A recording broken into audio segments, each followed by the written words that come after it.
The Paraguay War was the biggest armed conflict in Latin America, causing heavy casualties for both sides of the war.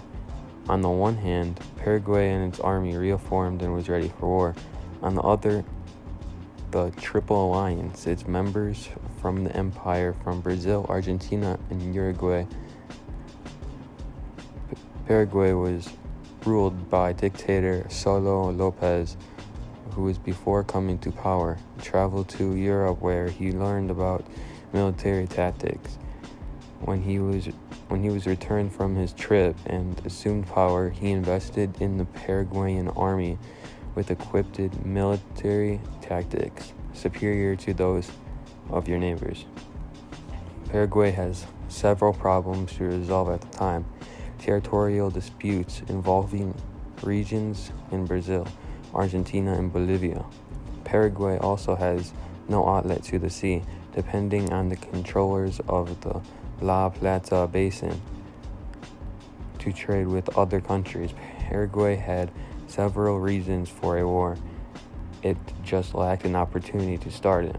Meanwhile, Uruguay was going through a civil war between the Blancos, who were in power, and the Corotos, who were trying to take power.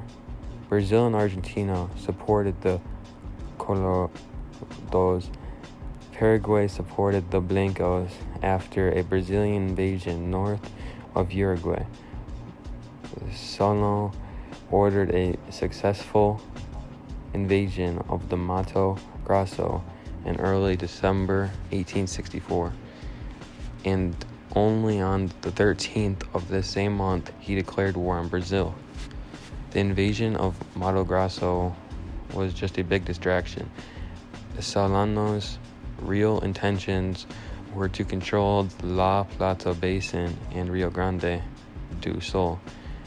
In April 1865, after being denied his request for military access to Argentina, he invaded Argentina with the objective of advancing in Rio Grande do Sul. This made Argentina's enter the war on Brazil. The Uruguayan Civil War has already ended as victors, so they entered the war on the side of Brazil too. Forming the Triple Alliance, both Brazil and Argentina were unprepared for the war. Brazil started a campaign called the Homeland Volunteers, which helped to increase Brazilian army and manpower. Argentine recruitment did not do as well, gathering few men for the war effort. At the beginning of June 1865, Paraguay advanced further into the Argentinian territory, crossing to Rio Grande do Sul, reaching for city of Sao Bora. In response, Brazil makes a naval blockade in the La Plata Basin, making any access to the sea impossible for Paraguay. Resulting in the Battle of the Rechanto was an attempt by Paraguay to kidnap the Brazilian fleet responsible of the blockade, resulting in a disastrous defeat for Paraguay, which ended up losing all the naval force. Paraguay continued advancing to Brazilian territory, reaching the city of Uruguay, almost invading Uruguay. This was the last Paraguayan advance in the war. Its advance was stopped at the Battle of Jatai. The Triple Alliance began to recover the lost territories in early 1866. Brazil, Argentina, and Uruguay had an invasion of the southern Paraguay, capturing the fortress in Itapuru. In an attempt to receive it, they started a counterattack, the Battle of Tutai, which was the bloodiest battle and war in Latin America. After the Paraguayan defeat, the war was stagnant as the Paraguayan territory was unknown, making it difficult for the alliance to advance. In September of the same year, the Allies advanced and captured the fortress of Curaçao. After this defeat, Solo Lopez tries to negotiate peace with the Triple Alliance, but does not accept terms, Continuing this war, after attempted negotiation on September 22nd of the same year, the Allies tried to capture the fort of Curaçao, where they were massacred by the Paraguayan defenses. This battle caused another cessation in the war, preventing the Allies from launching a major attack size for almost a year.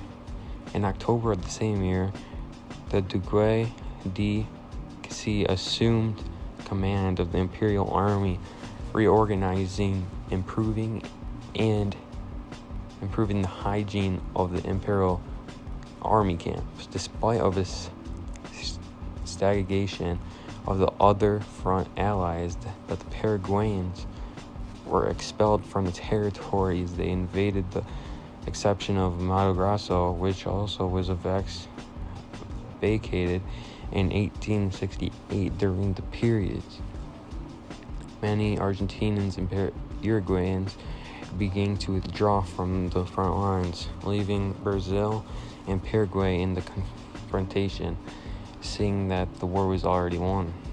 In 1867, Axis ordered in order of Fort Curaçao, this time successful. The forces passage of the Brazilian fleet through the fortress of Humilai, surrounding the most important Paraguayan defenses, which protected a route to special capital. The siege lasted until August of the following year, and in December 1868, Decembrada took place. A series of battles that surrounded was destroyed and was left on the Uruguayan forces on January 1st, 1869. The Imperial Army arrived in capital Asuncion. The final phase of the war summed up in the Imperial Army chasing Solo Lopez through Paraguay.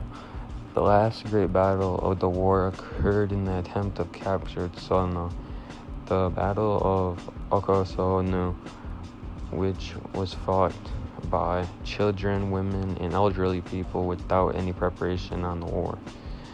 On the face of it, they were massacred by the Imperial Army. Only on March 1st, 1870, Solo Lopez was surrounded and captured by Brazil, but in an attempt to kill Brazilian general, he was killed by a soldier, putting an end to the long war. In the peace treaty, the Paraguay seceded territories and disputed of Brazil and Argentina. After the war, Paraguay went through very difficult times. They lost about 90% of male population over 20 years old and 50 female population. That's all, folks.